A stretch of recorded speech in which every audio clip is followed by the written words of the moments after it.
Hi and welcome to the first video tutorial I ever make. Please bear with me. What I'll show you today is a feature called blend modes in Photoshop, and the beauty of blend modes is that it can make anything look magical regardless of how easy or childish it looks from the beginning. So what I've done here is that I've chosen a picture which is called I Wonder What Is Thinking, that I uploaded to Flickr a while ago, and the reason I use it is because it's very simple. It's basically just made of 5 layers. The background here is just to give you something to see the different layers against when I remove the other ones. So it's 5 layers and blend modes, and that's it. I'll go through them first so you can see what they look like. Let's remove them. So this one is the basic for everything, and that's what I started with. I took any kind of brush, some colors that I liked, and just did a very rough painting of what I wanted. I wanted a landscape and a sunset. And as you can see, it's not really Picasso or Rembrandt level art. It is really just doodling and smearing and a bit of blur, but not more than that. Now is where the magic comes in, because you can add textures, and depending on how you add the different textures and the different layers with blend modes, you will get a completely different result. The second layer I added is this one. This is not actually what it looks like by itself, because now it's set to difference in blend mode. But I'll show you if we set it to normal and we change the opacity to 100%. You should be able to make out that this is a photo of autumn leaves. I took it last year actually. What I've done to it before I added it as a layer now is that I used a filter up here in the filter gallery called Paint Daubs. The reason I did that is because I don't want it to look as leaves in the finished pictures. I just want the color texture and the kind of lifelike pattern that you get from something that actually exists in nature, but without giving the impression of leaves. So Paint Daubs, I'll put it back to difference again. Difference, just as many other blend modes, requires that you have something to blend it with. So in this case the difference is just white. Difference kind of subtracts the colors from each other. So when you just have the white background, it turns blue. That's not what it will look like when we put everything together. I'll just change this back to 55% so I don't forget it. Okay. This layer, which you don't see anything of at the moment, is the boy and the dog. The reason you don't see anything right now is that it's set to color burn. And color burn is one of the blend modes that require that you have something to actually blend it with to make it visible. And in this case you just have the white background, so you don't see it. But if we turn on the background layer, you will see it appear. And the reason I have it to color burn, because it's really just an empty layer with the boy and the dog, is that I can do stickmen. I'm not that good at drawing dogs. So I took a picture of a dog from the internet, and actually I did a very sloppy editing of it. If I turn this to normal and zoom in a bit, you should be able to see the white line around the dog, which is what's left after my sloppy editing. I could have done it more carefully actually, using a better eraser tool. But as you can see, the lines are quite fine, and it's also kind of blurred in the edges. So the risk of going too far with the eraser tools would be that I get a distorted contour of the dog, which make it look much more artificial and not very. It doesn't melt into the landscape as well.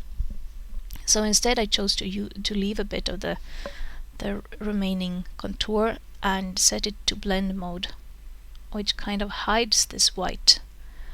Set it to color burn, sorry. And it kind of blends it with the background. Now I get a red line instead, but that works much better with the rest of the colors, and you don't actually think about it that much. So that's why it's set to color burn.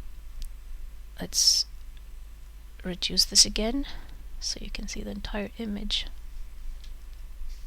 Okay, the next layer is actually a duplicate layer of the first one, but with a lot of Gaussian blur added to it. And the reason I use duplicate layer quite often is that the first layer it's full of contrasts and it doesn't look very even. If you look at it again, you will see you have a lot of edges everywhere, and it doesn't really look that nice. It doesn't look, well, it looks like a 5-year-old did it. Actually, my son does it better. But if you add this blurred layer, what it does is that when you blend it, it will soften it much more, and it will make it will give a bit more depth in the light. So the blurred layer is quite efficient, and depending on which mode you use, color burn here, for example, will give you much sharper contrasts than linear burn. Darker color will keep the dark ones, and lighten, well, it lightens it. But regardless of which blend mode I use, this blurred layer will give a more soft feel to the original base layer. So, well, you can just play around, and that's what I do always. Sometimes I will know approximately what kind of blend mode I want because I've used them so many times. But the best thing is just to go through them, see what it does when you change it, and stick to the one you like. In this case, I want linear burn. I'll show you why later. The last layer is a photo of a sunset. Again, one that I just nicked off the internet. What I have done to it that you don't see here is that I've applied a gradient map to it, which you can find under filters and adjustments in Elements 12. It depends on which version of Photoshop you use, but here it's in adjustments layers. And I picked a range of golden and white tones to give this softer gold touch to it. It was a bit more blue and white before. And in this case, I am using a blend mode called Pin Light, which with white goes screaming white and yellow, but together with other ones it will look quite nice. You'll see in a moment. Let's hide that for the moment. Okay, so let's put this together. We start with the base layer. Horrible painting made by a child. We add the leaves, and suddenly you get a lot of texture to the grass. The reason you don't get as much texture here is because it's black mainly and a much more even surface, but you can see the remains of the trunk of a tree, for example, and some leaves here, and that's good, I think, because it gives more life to the image. If we add the boy and the dog, it's beginning to take form. Now we add the blur layer, and that's really what makes the most of the magic, I think, because it softens it, it gives more depth in the colors, and it takes out the light a bit more. It still doesn't look that nice in the sky.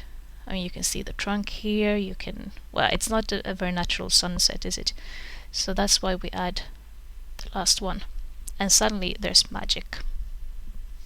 So, well, that's basically it. I hope you got an idea for what the blend modes can do, and as I said, just doodle something, put a picture on top of it, add a photo, and then play around. That's the best way to learn. And you don't really have to be very good at drawing or painting, as you can see, either, to make something quite nice. Thanks for watching.